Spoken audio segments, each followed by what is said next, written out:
Hello, this is Lab for Bar Magnets by Donovan Gray. So a little bit of an introduction to this lab. The purpose of this lab was to examine the effects of permanent magnetic dipoles as distance varies. In doing so, we're basically verifying the equation between distance and magnetic field via the equation for magnetic field of a bar magnet dipole, which was derived from the Biot-Savart law. It's very similar to the electric dipole on axis and perpendicular axis dipole like electric field equations or magnetic field equations in this case. And the main purpose of the experiment was just to verify whether or not these equations were fitting. And we also resulted with a mu value around 3.8 from our data. And the observational data relatively did match the computational data, suggesting that our experiment ran pretty well. And but like I said, the computational model helps to visualize the data, and it also helps to visualize the on-axis and perpendicular two-axis magnetic fields, and not just their directions, but also their magnitudes and relative magnitudes. So here are a lot of the relevant equations. Here we have the B field for an on-axis. Of course, we have the magnetic K constant, and then it looks just like the electric field equation, 2 mu r cubed, and then of course the perpendicular one.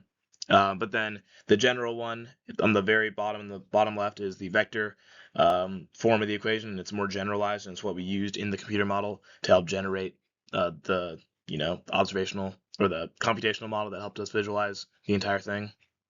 On the top right, we have the relationship on the graph, the natural log of r equals m ln b plus b. It's inverse, but that is how we can use the data we got in the experimental portion of the lab to find a mu value. And then, of course, we have the magnitude of the bar magnet. Magnetic field of the bar magnet is equal to K times R to the n, which will become in handy when we calculate the mu. So the experimental setup, we use the Tesla Meter app on our phone to gather the data for this lab. There were other apps we could use, but we found this one to be the easiest. Basically, we found the exact location of the magnetometer on the iPhone, which is really useful because any slight deviation in the location of the magnetometer could really deviate the results. We did this by sliding the phone along a meter stick in the parallel position, and then placing a piece of tape when the x component was at a maximum and the y component was at a minimum. And then we rotated 90 degrees, and we did the same thing, except we found where the x component was at a minimum, y component was at a maximum, and then at the top corner of that, of those intersections of the piece of tape, is where the magnetometer is lying. And then we can slide that exact point along a ruler perpendicular to, or parallel basically to the magnet, and then perpendicular to the magnet to find the on-axis and then the perpendicular and off-axis magnetic fields from this magnet on the iPhone. Here's a table of our graph. You can see this is actually a pretty nice, consistent linear slope.